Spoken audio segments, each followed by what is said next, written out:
Hello students, हम chapter कर रहे थे materials, metal and non metal. आज हम इसका सेकंड पार्ट करेंगे जिसमें हम इसकी केमिकल प्रॉपर्टीज पढ़ेंगे। इससे पहले हमने चैप्टर में पढ़ा physical properties of metal and non metal. Physical properties में हमने पढ़ा हार्डनेस, इसके अलावा lustrous, conductivity, ductility, malleability and sonority. तो आज हम पढ़ेंगे कि जो केमिकल रिएक्शंस हैं इसमें मेटल्स कैसे रिएक्ट करते हैं, मींस वो वाटर के साथ, एयर के साथ और दूसरी जो गैसेस हैं उनके साथ रिएक्ट करते हैं या नहीं करते। तो हम बात कर लेते हैं सबसे पहले अपने एयर की, ऑक्सीजन की।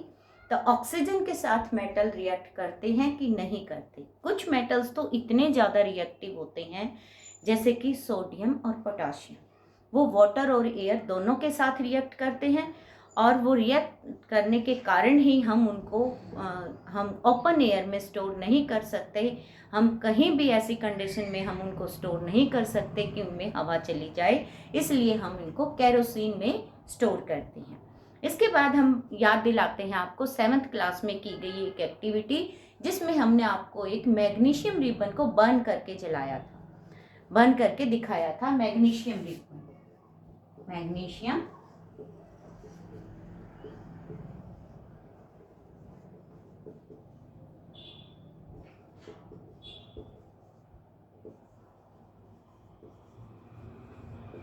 आपको ध्यान हो, मैग्नीशियम रिबन एक हमारी स्ट्रिप होती है सिल्वर कलर की जिसको हमने बर्न करके दिखाया था और उसमें से जब लाइट निकली थी तो स्पार्किंग लाइट निकली थी और फिर हमने उसको टेस्ट भी किया था कि वो उसका जो ऐश है वो वाटर में डिजोल्व करने के बाद उसको चेक भी किया था कि वो एसिडिक है या बेसिक है। वही एक्टिविटी हम यहाँ पर रिपीट करने जा रहे हैं, आपको समझाने जा रहे हैं।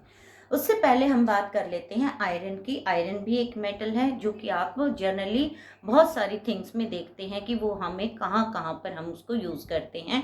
और आयरन के जितनी भी चीज़ें हैं उन सबको जल्दी ही रस्ट लग जाता है, जंग लग जाता है। ऐसा क्यों होता है?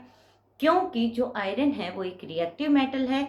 ये हमारी एयर और वाटर के साथ रिएक्ट करके हम क्या कह सकते हैं, ये रस्ट बनाता है। ये रिएक्शन आप यहाँ पर देख भी सकते हैं, iron plus oxygen plus water, और ये रस्ट बन गया है। हमने यहाँ इसके फॉर्मूले लिख दिए हैं। ये जब भी कोई रिएक्शन फॉर्मूले के रूप में लिखी जाती है तो वो केमिकल रिएक्शन बन जाती है। ये वर्ड इक्वेशन है, ये केमिकल रिएक्शन है। यहाँ पर आयरन का फॉर्मूला Fe, ऑक्सीजन का फॉर्मूला O, जो कि हम O2 की फॉर्म में ही लिखते हैं, वाटर का फॉर्मूला H2O, और ये बन गया रेस्ट FeOH2। हमने इसको ब्रैकेट में इसलिए लिखा है कि ये यहाँ पर ये OH जो है ये दोनों ही 2 हैं। ये जो सारी चीजें हैं जो कि आप, ये है आयरन का फॉर्मूला है, ऑक्सीजन है, वाटर है, ये सारे फॉर्मूले आप कैसे याद करेंगे? इसके लिए हम 9वीं क्लास में, 9th क्लास में आपको सारी चीजें बताएंगे, डिटेल से रिएक्शन समझाएंगे और किस तरीके से इन फॉर्मूले यानी कि एलिमेंट्स बोलते हैं इनके, चाहे वो मेटल का फॉर्मूला हो चाहे वो नॉन मेटल का फॉर्मूला हो, वो एलिमेंट्स के नाम से जाना जाता है। तो एलिमेंट्स के फॉर्मूले आप कैसे याद करेंगे ये हम आपको 9th क्लास में सिखाएंगे। अभी हम बात कर रहे थे मैग्नीशियम रिबन की। तो मैग्नीशियम रिबन को जब ऑक्सीजन के साथ जलाया जाता है तो क्या बनता है? मैग्नीशियम ऑक्साइड बनता है। हम लिख लेते हैं ये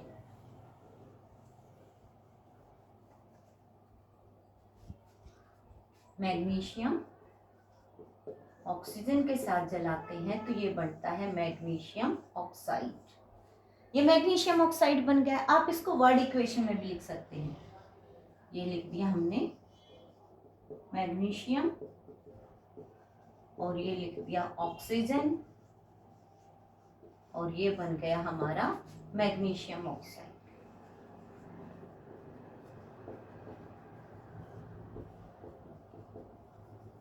अभी आप कहोगे जी हम ये इनको कैसे याद करें, तो आपको अभी जो है वो पेपर्स के लिए, तैयारी के लिए आप वर्ड इक्वेशन से काम चला सकते हैं। वर्ड इक्वेशन ही आपसे पूछी जाती हैं और उन्हीं के मार्क्स होते हैं। तो यहाँ पर मैग्नीशियम ऑक्साइड जो है उसको अभी हम क्या करेंगे, इकट्ठा करेंगे। यानी कि हमने रिबन को बर्न किया, बर्न करने के बाद उसकी जो एस है उसको इकट्ठा किया, उसको पानी में डिजोल्व किया, तो वो बन जाएगा हमारा मैग्नीशियम हाइड्रोक्साइड।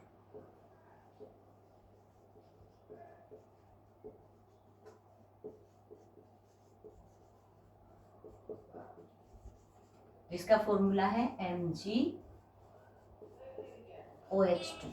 तो ये मैग्नीशियम हाइड्रोक्साइड आप याद करो, 7th क्लास में आपको एसिड और बेस का लेसन पढ़ाया गया था, जिसमें एसिड का एक नाम था मैग्नीशियम हाइड्रोक्साइड। इसी तरीके से हमने और जो बेसिस के नाम पढ़े थे, बेसिस के नाम में हमने पढ़ा था sodium hydroxide, magnesium hydroxide, aluminium hydroxide, calcium hydroxide. ये सारी जो चीज़ें हैं ये हमारे बेसिस के नाम हैं। तो यहाँ पर हम इसकी बात क्यों कर रहे हैं, हमें चेक करना है कि हमारा जो मेटल है वो नेचर में एसिडिक होते हैं कि बेसिक होते हैं। तो उसके लिए हमें यही तरीका अपनाना है कि हम क्या करेंगे, मैग्नीशियम हाइड्रोक्साइड की जो मैग्नीशियम ऑक्साइड की जो ऐश है उसको पानी में डिज़ोल्व करेंगे और उसको हम लिटमस पेपर से चेक करेंगे। अगर ब्लू लिटमस पेपर जो है वो उस पर कोई असर नहीं होता, रेड लिटमस पेपर जो है वो ब्लू हो जाता है, तो ये बेसिक इन नेचर है। तो ये बात हमने 7th क्लास में भी पढ़ाई थी। अभी आपको मेटल और नॉन मेटल में अगर पूछा जाए कि जो मेटल होते हैं वो एसिडिक होते हैं कि बेसिक होते हैं, तो हम बताएंगे कि मेटल जो है वो बेसिक इन नेचर होते हैं। इसके बाद जो आपको एक और रिएक्शन याद करनी है, जिसमें आपको देखा भी होगा कि जो हमारे कॉपर के वेसल्स हैं वो कुछ दिनों बाद, ज़्यादातर बारिश के मौसम में ग्रीन हो जाते हैं, ग्रीनिश इन कलर हो जाते हैं। तो वो ग्रीन क्यों हो जाते हैं, क्या कारण है उनका ग्रीन होने का? जैसे हमारा जो आयरन है वो जंग लगकर ब्राउनिश हो जाता है, इसी तरीके से हमारा जो कॉपर है वो भी कोरेड होता है, कोरेडेड होता है, यानी कि उसकी जो मेटल की जो ऊपर वाली परत है, लेयर है, वो खराब हो जाती है, जिसको हम कहते हैं कोरेड हो गया है मेटल। तो ये कोरेड कैसे होता है,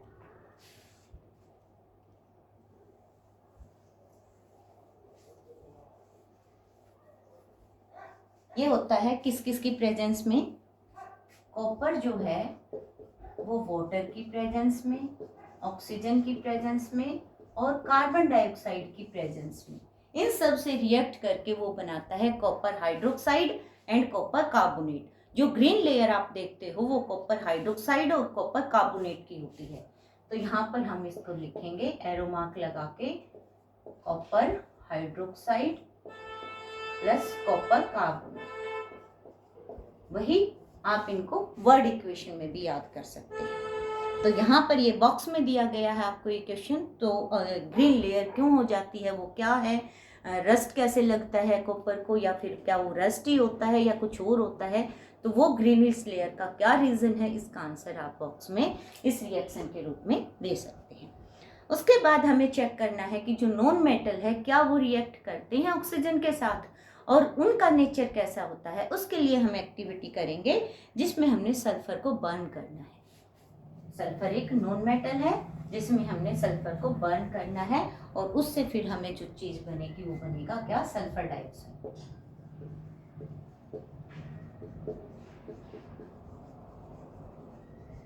ये बन गया SO2 सल्फर डाइऑक्साइड।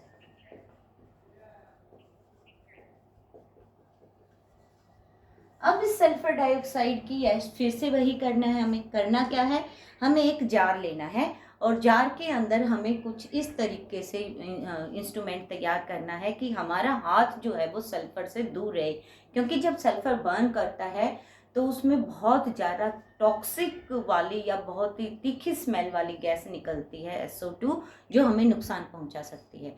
तो हमें अरेंजमेंट कुछ इस तरीके से करना है कि हम क्या करेंगे, वैसे लेबोरेटरी में होती है ये एक्सपेरिमेंट, सल्फर हमारे पास होता भी नहीं है, फिर भी अगर कोई बच्चा करना चाहे तो एक लंबा सा गिलास जार टाइप लेना है और कोई बोतल का ढक्कन लेकर हम उस पर लंबा तार बांधकर उसमें सल्फर रखकर आग लगाकर गिलास के अंदर छोड़ देंगे और गिलास के ऊपर एक ढक्कन लगा देंगे। जैसे ही सल्फर पूरा बर्न हो जाता है तो वो गैस जो है वो गिलास में इकट्ठी हो जाएगी और उस SO2 में हम हल्का सा वाटर डिजोल्व कर लेंगे, तो वो जो सॉल्यूशन बन जाएगा वो सल्फर डाइऑक्साइड प्लस वाटर का सल्फ्यूरिक एसिड बन जाएगा।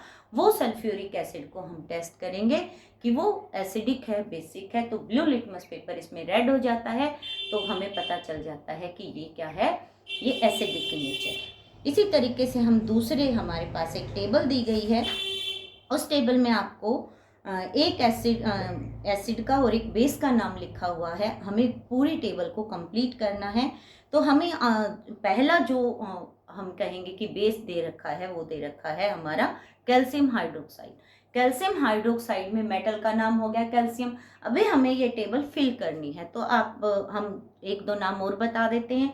आप भी अपना जो 7th क्लास में आपने एसिड और बेस का चैप्टर पढ़ा है उसको ध्यान में रखते हुए इस टेबल को फिल कर सकते हैं। तो हम दूसरा नाम लिख सकते हैं सोडियम हाइड्रोक्साइड का। सोडियम हाइड्रोक्साइड भी एक बेस है, इसमें मेटल का नाम हो गया सोडियम। उसके बाद हम एल्यूमिनियम हाइड्रोक्साइड की बात कर सकते हैं। एल्यूमिनियम हाइड्रोक्साइड में मेटल का नाम हो गया एल्यूमिनियम। फिर हम बात कर सकते हैं मैग्नीशियम हाइड्रोक्साइड की, जिसमें मेटल का नाम हो गया मैग्नीशियम। इसी तरीके से हमारे को एसिड्स के नाम दे रखे हैं। तो एसिड्स में हमारे सबसे पहला जो नाम है वो है सल्फ्यूरिक एसिड, जिसमें नॉन मेटल हो गया सल्फर। फिर हम बात कर लेते हैं कार्बोनिक एसिड की। कार्बोनिक एसिड में नॉन मेटल हो गया कार्बन। फिर हम बात कर लेते हैं हाइड्रोक्लोरिक एसिड की। हाइड्रोक्लोरिक एसिड में नॉन मेटल हो गया हाइड्रोजन। फिर हम बात कर रहे हैं नाइट्रिक एसिड की। नाइट्रिक एसिड में नॉन मेटल हो गया नाइट्रोजन। तो इस तरीके से आप एसिड और बेस में जितने भी हमने पढ़े, हमने देखा कि जिसमें भी मेटल आया वो बेसिक इन नेचर थे, और जिसमें मैं गलत बोल गई शायद, मैं बात कर देती हूँ दोबारा, जिसमें सारे मेटल्स थे वो एसिडिक बेसिक इन नेचर थे, और जिसमें सारे नॉन मेटल्स हैं वो सारे एसिडिक इन नेचर हैं। तो हम यहाँ पर हमने जो हमारी केमिकल प्रॉपर्टीज़ थी उसके बारे में पढ़ा, और ज़्यादातर पढ़ा हमने कि वो एयर के साथ कैसे रिएक्ट करते हैं। फिर हम बात करते हैं कि वाटर के साथ मेटल रिएक्ट करते हैं कि नहीं करते। वाटर के साथ मेटल रिएक्ट करते हैं। अभी हमने पढ़ा कि जो आयरन है वो मेटल के साथ रिएक्ट करता है। फिर हमने कॉपर का पढ़ा कि कॉपर भी वाटर के साथ रिएक्ट करता है। इसी तरीके से जो हमारा कुछ अभी मैंने बताया कि कुछ मेटल जैसे सोडियम और पोटाशियम बहुत ही ज़्यादा रिएक्टिव हैं, वो वाटर के साथ रिएक्ट करते हैं। इसके लिए एक एक्टिविटी भी दी गई है। अगर हम सोडियम मेटल को पानी में डालेंगे तो आग लग जाती है, तो उसको टेस्ट करने का भी एक एक्टिविटी है, तरीका होता है। ये नहीं मेटल का टुकड़ा काटा और पानी में डाल दिया, नहीं, ऐसा नहीं करना है। इससे आग लग सकती है, आप पानी जो उछलकर आपके मुंह पर आ सकता है, आपको नुकसान हो सकता है, ऐसा नहीं करना। कभी लेबोरेटरी में आपको सोडियम मेटल मिल भी जाए तो भी ऐसा नहीं करना। तो उसके लिए हम क्या करते हैं, सोडियम मेटल का बहुत छोटा सा पीस कट करते हैं, उसको ड्राई करते हैं, बिल्कुल इतना दाना जितना कि हमारा गेहूं होता है, उससे भी छोटा। फिर उसको रैप करते हैं कॉटन में, और फिर उसको आराम से पानी में डालते हैं। तो जहाँ पानी में, ये भी नहीं पानी बहुत ज़्यादा लेना, पानी भी थोड़ा लेना है हमने। और फिर उसको हम क्या करते हैं, वो जो मेटल रिएक्ट करेगा उसको आराम से देखेंगे, और ये किसी बड़े की प्रेजेंस में होना चाहिए, टीचर या फिर घर का कोई बड़ा हमारे पास होना चाहिए, नहीं तो हो सकता है कि आपको नुकसान हो जाए। इसके बाद हम जब बीकर को टच करके देखेंगे तो हमें पता चलेगा कि जो बीकर है वो गर्म हो गया है। इट मीन्स जो है ये हीट प्रोड्यूस होती है काफ़ी अमाउंट में। इसके साथ साथ वो जो वाटर तैयार हुआ है उस वाटर को आप चेक कर सकते हैं कि वो एसिडिक है या बेसिक इन नेचर है, तो वो बेसिक इन नेचर होगा। तो हमने यहाँ पर मेटल की काफ़ी सारी प्रॉपर्टी पढ़ी। अब हम बात करते हैं क्या नॉन मेटल भी रिएक्ट करते हैं वाटर के साथ। जनरली नॉन मेटल्स जैसे कि ऑक्सीजन है, कार्बन है, ये हम वाटर के साथ रिएक्ट नहीं करते, लेकिन एक मेटल जो है वो फॉस्फोरस, वो वाटर के साथ बहुत ज़्यादा रिएक्ट करता है। गलत बता दिया मैंने, वो एयर के साथ रिएक्ट करता है, इसलिए हम उसको एयर में स्टोर नहीं करते। फॉस्फोरस को हम वाटर में स्टोर करते हैं। वाटर के साथ वो रिएक्ट नहीं करता, वो एयर के साथ रिएक्ट करता है। इसलिए कैरोसिन में हम मेटल हमारा सोडियम और पोटाशियम को स्टोर करते हैं, और नॉन मेटल में फॉस्फोरस को हम वाटर में स्टोर करते हैं, क्योंकि वो एयर के साथ रिएक्ट करता है। तो हमने जो केमिकल रिएक्शंस थी वो काफ़ी पढ़ ली। हमारी कुछ केमिकल रिएक्शन रह गई जो हम नेक्स्ट लेक्चर में करेंगे। Okay, thank you, have a nice day.